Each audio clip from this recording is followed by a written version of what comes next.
Arrête-toi un instant et pose-toi cette question. Et si la personne que tu viens de croiser n'était pas là par hasard? Dans cette vidéo, tu vas découvrir des signes puissants qui peuvent transformer ta manière de voir tes relations. Si tu veux être certain de ne rien manquer, abonne-toi dès maintenant et active la cloche, parce que ce que tu vas entendre peut changer ton histoire. Et surtout, je veux savoir ton avis. Écris dans les commentaires si tu as déjà vécu l'un de ces signes. Ta voix compte et elle peut encourager quelqu'un d'autre aujourd'hui. 1. Quand les rencontres se répètent, il y a dans la vie des coïncidences qui n'en sont pas vraiment. Tu crois avoir tourné la page, changé de direction, t'être éloigné d'un visage, et pourtant cette personne revient encore. Tu la croises au détour d'une rue, tu la retrouves dans une conversation inattendue, tu entends son nom prononcé par quelqu'un d'autre sans l'avoir cherché. Même lorsque tu penses à autre chose, son souvenir ressurgit comme une mélodie familière qui refuse de s'éteindre. Ces répétitions ne sont pas là pour t'obséder, mais pour éveiller ton discernement. Car parfois, Dieu utilise la répétition comme un langage. Ce n'est pas un hasard quand une personne revient dans ton esprit ou ton quotidien, comme si le destin avait décidé de frapper plusieurs fois à ta porte. Pense à la manière dont certaines scènes bibliques se sont déroulées. Moïse n'a pas croisé le buisson ardent par hasard. Ce feu qui brûlait sans se consumer était une manière de captiver son regard jusqu'à ce qu'il comprenne que ce n'était pas un simple spectacle naturel. De la même manière, les répétitions dans ta vie sont comme des buissons ardents modernes. Tu peux les ignorer une première fois, mais si elles persistent, c'est peut-être un signe que tu dois prêter attention. Car il arrive que l'insistance soit le langage du ciel.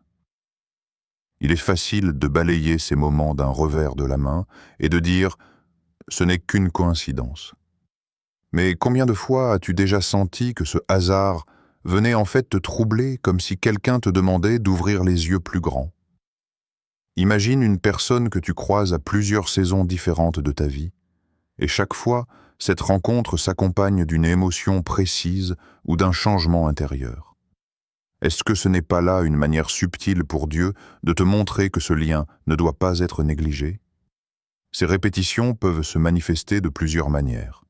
Parfois, ce sont des rêves qui reviennent avec des images précises.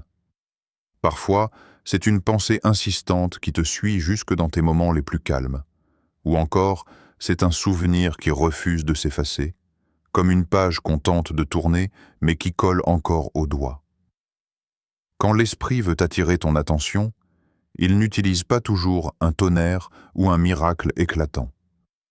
Il peut se contenter de la délicatesse d'une réapparition, encore et encore, jusqu'à ce que tu réalises que cette personne n'est pas là pour remplir un espace vide, mais pour jouer un rôle dans ton histoire. Et ce rôle peut prendre plusieurs formes. Parfois c'est un guide, parfois un partenaire de mission, parfois un miroir pour révéler des parties de toi que tu avais oubliées. Dieu n'envoie pas toujours des gens pour t'offrir du confort. Il envoie souvent des gens pour éveiller ton appel. Mais avant d'entrer dans l'action, il capte ton attention par la répétition. Alors, chaque fois que tu remarques que le même visage, le même nom ou la même présence revient dans ta vie à différents moments, pose-toi la question. Et si ce n'était pas un hasard? Et si derrière ces boucles se cachait un message destiné à toi? Parce qu'il est une chose certaine. Dieu ne gaspille jamais ses signaux. S'il insiste, c'est parce qu'il veut que tu regardes au-delà de l'ordinaire et que tu reconnaisses l'extraordinaire qui se cache dans ces rencontres répétées. 2. Leur présence éveille ton esprit. Il existe des personnes dont l'effet dépasse tout ce que l'on peut expliquer par la simple psychologie humaine. Leur présence agit comme une étincelle qui embrase ton intérieur, réveillant des dons, des désirs, des prières que tu croyais éteints depuis longtemps. C'est comme si, en leur compagnie, ton âme trouvait un miroir qui ne reflète pas seulement ton visage, mais la meilleure version de toi-même. Tu ne deviens pas dépendant d'eux, mais tu deviens plus conscient de qui tu es réellement censé être. Souvent, ces personnes n'ont même pas besoin de parler beaucoup. Un mot, un geste ou même leur silence peut déclencher en toi une vague d'inspiration. Tu ressens une énergie nouvelle pour avancer, une envie de reprendre des projets laissés de côté, une soif de prier avec plus d'intensité. Tu découvres que leur rôle n'est pas de combler un vide en toi, mais de révéler une profondeur spirituelle que tu n'avais pas encore explorée. Et ce réveil ne se limite pas à l'instant présent. Il laisse une empreinte durable, comme une graine déposée en toi, qui continue de germer même lorsqu'ils ne sont pas là. Il y a des exemples frappants dans l'histoire spirituelle. Rappelle-toi, David et Jonathan. Leur amitié n'était pas simplement une relation de camaraderie. Elle était une connexion qui ouvrait des horizons plus vastes. Jonathan voyait en David non pas un simple berger devenu guerrier, mais l'homme choisi pour régner. Sa présence donnait à David la force d'assumer un appel plus grand que lui-même. De la même manière, lorsque Dieu place une personne particulière dans ta vie, elle te donne la capacité de voir au-delà de tes limites actuelles. Ce réveil intérieur peut être inconfortable, car il te pousse à sortir de tes habitudes. Tu te surprends à poser des questions plus profondes. Pourquoi suis-je ici? Quel est mon véritable rôle? Qu'ai-je négligé? C'est comme une voix douce mais persistante qui refuse de te laisser t'endormir dans la routine. Cette personne n'a pas forcément toutes les réponses, mais sa seule manière d'être t'oriente vers les bonnes questions. Et parfois, poser les bonnes questions est plus important que d'obtenir des réponses toutes faites. Le plus étonnant, c'est que ce phénomène ne dépend pas du charisme, de l'intelligence ou du statut social de cette personne. Ce n'est pas leur force humaine qui produit cet effet, mais l'onction particulière que Dieu a placée sur leur vie et qui résonne avec ton propre appel. C'est comme deux instruments accordés à la même fréquence. Dès qu'ils vibrent ensemble, une mélodie nouvelle se met à exister. Cette harmonie spirituelle ne peut pas être forcée ni imitée. Elle est simplement là, évidente, comme une signature divine invisible. Alors, demande-toi, qui est cette personne qui, sans t'enchaîner, t'élève? Qui, par sa présence, te pousse à être plus discipliné, plus concentré, plus vrai devant Dieu? Si tu identifies une telle influence dans ta vie, considère-la comme un signe précieux. Car ce n'est pas tous les jours que l'on rencontre quelqu'un capable de réveiller ton esprit sans même le savoir. C'est un cadeau rare, un rappel que Dieu envoie parfois. Ces messagers non pas pour te donner des réponses toutes faites, mais pour souffler sur les braises encore chaudes de ton esprit, jusqu'à ce que le feu reprenne et brûle de nouveau. Troisième, le lien résiste au temps et à la distance. Certaines relations paraissent fortes au début, mais elles s'étiolent dès que les circonstances changent. Le silence, l'éloignement, les malentendus ou même les années qui passent suffisent à les briser. Mais il existe des connexions différentes, forgées dans une dimension spirituelle qui défie ces obstacles. Quand Dieu est à l'origine d'un lien, ni le temps, ni la distance, ni l'absence ne parviennent à l'effacer. C'est comme une encre invisible inscrite sur ton cœur. Tu ne la vois pas toujours, mais elle est là, indélébile. Il arrive que des saisons de séparation s'imposent. Tu crois avoir perdu la personne, tu crois que l'histoire est close. Pourtant, lorsque vos chemins se croisent à nouveau, tout reprend comme si aucune interruption n'avait existé. La complicité, la confiance, la compréhension mutuelle refont surface intacte, parfois même plus profonde qu'auparavant. C'est là l'un des signes les plus clairs qu'une relation a une origine divine. Elle survit aux pauses imposées par la vie. Souviens-toi de Joseph dans la Genèse. Arraché à sa famille, vendu comme esclave, jeté en prison, il a connu des années de silence et d'éloignement. Pourtant, Le plan de Dieu l'a ramenée devant ses frères, non plus comme victime, mais comme instrument de salut. L'épreuve de la distance n'a pas détruit le lien fraternel, elle l'a purifié et redéfini. Ainsi, les relations voulues par Dieu ne se brisent pas dans les couloirs du temps. Elles traversent le désert, elles résistent aux tempêtes, elles s'affermissent même dans l'absence. Il faut comprendre que l'absence n'est pas toujours un signe de rejet. Parfois, elle est un laboratoire invisible où Dieu façonne les deux parties. L'un apprend la patience, l'autre développe la résilience. L'un gagne en maturité, l'autre en humilité. Quand vient le moment des retrouvailles, chacun revient transformé, prêt à vivre la suite de l'histoire. Ce processus ne se vit pas dans la douleur uniquement, mais dans l'assurance que si Dieu tient le fil, aucune distance ne peut le couper. C'est une expérience troublante de constater qu'après des mois ou des années sans contact, une personne peut réapparaître et réveiller en toi des émotions et des certitudes restées intactes. Tu réalises que ce lien ne dépend pas de la fréquence des messages, ni des kilomètres parcourus, mais d'une force plus grande.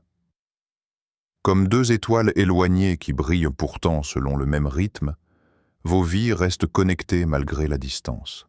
Et cela devient un signe de reconnaissance. Si une relation résiste sans effort apparent, si elle demeure vivante dans ton cœur, même sans entretien constant, ce n'est pas seulement de l'attachement humain. C'est souvent la preuve qu'elle a été cousue dans la trame même de ta destinée.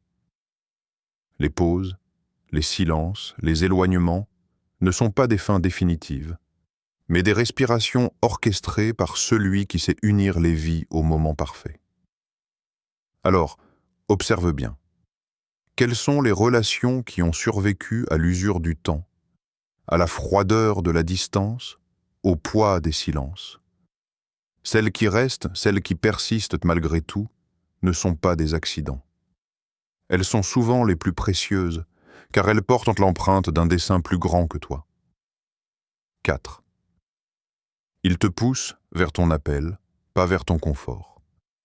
Il y a des personnes qui entrent dans ta vie et te laissent exactement comme elles t'ont trouvé. Elles t'apportent peut-être un peu de chaleur, un peu de distraction, mais elles ne changent rien de profond. Et puis, il y a celles que Dieu envoie. Elles n'acceptent pas de te voir t'endormir dans ta zone de confort. Leur présence est comme un rappel constant que tu n'as pas été créé pour la facilité, mais pour l'accomplissement d'un appel plus grand que toi. Ces personnes sont parfois dérangeantes. Elles te posent des questions que tu n'as pas envie d'entendre. Pourquoi as-tu abandonné ce projet? Pourquoi retardes-tu ce que Dieu t'a demandé? Pourquoi te contentes-tu de moins alors que tu es capable de plus? Leurs paroles agissent comme des aiguillons. Tu peux essayer de les esquiver, mais elles percent quand même. Ce n'est pas de la critique gratuite. C'est un amour assez fort pour te pousser à dépasser tes limites. On retrouve ce rôle dans l'histoire d'Esther. Elle vivait dans le confort du palais royal, entourée de privilèges. Pourtant, son oncle Mardochée lui a rappelé que son silence pouvait coûter la vie à tout un peuple. Il lui a dit « Qui sait si ce n'est pas pour un temps comme celui-ci que tu es parvenu à la royauté ?» Ces mots étaient une secousse, un réveil brutal. Sans ce rappel, Esther aurait peut-être choisi le confort. Mais grâce à lui, elle a embrassé son appel. Quand quelqu'un est vraiment envoyé par Dieu dans ta vie, il agit un peu comme ce Mardochée. Il te secoue quand tu te caches derrière des excuses. Il refuse de te laisser réduire ton existence à la facilité. Tu sens parfois une irritation face à ses paroles, mais au fond, elles produisent une conviction qui te pousse à bouger. Et même si tu n'as pas envie de l'admettre, tu sais que cette personne dit vrai. Il faut comprendre que le confort n'est pas toujours ton ami. Il peut être une prison douce qui t'empêche d'explorer la grandeur de ton appel. C'est pourquoi Dieu met parfois des personnes qui viennent bousculer tes certitudes. Elles ne t'apportent pas seulement des compliments, elles t'apportent des défis. Leur rôle est de souffler sur les braises de ton potentiel jusqu'à ce que le feu reprenne. Parfois, cette poussée se manifeste par des encouragements enflammés, parfois par des confrontations directes. Mais dans les deux cas, le résultat est le même. Tu ne peux plus rester immobile. Tu te sens obligé d'avancer, de corriger, de progresser. Leur voix devient comme une alarme qui refuse de s'éteindre tant que tu n'as pas pris le chemin de ton véritable appel. Demande-toi, qui dans ta vie t'aime assez pour te déranger? Qui est assez courageux pour t'empêcher de t'installer dans la facilité? Si une personne joue ce rôle, sache que ce n'est pas pour ton malheur. C'est une grâce déguisée, un rappel que ton existence est trop précieuse pour être gaspillée dans le confort. Dieu utilise ces personnes comme des catalyseurs, afin que tu embrasses pleinement le chemin qu'il a tracé pour toi. 5. Vos dons et vos missions se complètent. Il y a des rencontres qui ressemblent à des pièces de puzzle. Prises séparément, elles paraissent incomplètes, limitées, parfois même insignifiantes. Mais lorsqu'elles s'assemblent, elles révèlent une image plus vaste que ni l'une ni l'autre n'auraient pu réaliser seules. C'est ainsi que fonctionnent les relations envoyées par Dieu. Elles ne se limitent pas à combler un manque affectif. Elles servent à accomplir une mission qui dépasse l'individu. Quand tu rencontres une personne alignée avec ton appel, tu réalises rapidement que vos différences ne sont pas des obstacles, mais des compléments. Ce que tu ne possèdes pas, elle l'apporte. Là où tu es fragile, elle essaie forte. Là où tu hésites, elle avance. Et inversement, tu es aussi un renfort pour elle. Dieu orchestre cette complémentarité afin que vos dons, vos expériences et même vos blessures s'assemblent pour former un instrument plus puissant entre ses mains. Pense à Moïse et à Aaron. Moïse avait reçu l'appel, mais il manquait d'aisance dans l'expression. Aaron, lui, savait parler. Ensemble, ils ont porté le message de libération devant Pharaon. Individuellement, chacun avait des limites, mais en mission commune, ils ont bouleversé une nation entière. C'est exactement ce que fait Dieu quand il unit des personnes pour sa cause. Il transforme leurs faiblesses en complémentarité et leurs forces en une symphonie d'efficacité. Cette dynamique va plus loin qu'un simple partenariat pratique. Elle touche aussi l'aspect spirituel. Parfois, Dieu unit deux personnes dont les histoires de vie semblent opposées, mais qui, une fois combinées, deviennent un témoignage puissant. L'un a traversé des épreuves qui font de lui un témoin de la résilience, l'autre possède une sagesse qui éclaire et guide. Ensemble, ils offrent un message vivant que le monde ne peut ignorer. Mais cette complémentarité ne se révèle pas toujours facilement. Parfois, elle passe par des frictions, des incompréhensions, des ajustements. Comme deux pierres qui s'entrechoquent, il peut y avoir des étincelles. Pourtant, ces frottements servent souvent à polir vos caractères pour que l'union soit encore plus solide. Là où une simple amitié humaine chercherait la facilité, une connexion divine accepte le processus de transformation, car le but n'est pas seulement d'être bien ensemble, mais d'être utile ensemble. Tu peux reconnaître ce signe quand tu réalises que vos visions personnelles s'alignent sur un projet commun plus grand que vous-même. Ce n'est plus seulement ton rêve ou son rêve, mais une mission qui demande vos deux vies. Vous travaillez non pas seulement pour vos intérêts, mais pour un héritage qui profitera à d'autres. Cela peut être une œuvre spirituelle, une action sociale, une entreprise, une famille bâtie sur des valeurs solides. Quelle que soit la forme, le cœur reste le même. Vos dons trouvent leur pleine mesure dans la collaboration. Alors, observe bien. Qui dans ta vie ne cherche pas seulement à partager ton quotidien, mais à porter avec toi le poids de ta mission?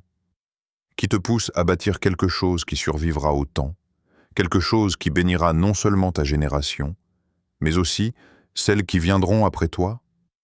Ces personnes sont rares, mais elles sont des trésors, car elles rappellent que les connexions envoyées par Dieu ne sont pas des accidents de parcours, mais des alliances stratégiques destinées à faire éclater sa gloire à travers vos vies unies. 6. La paix intérieure comme confirmation.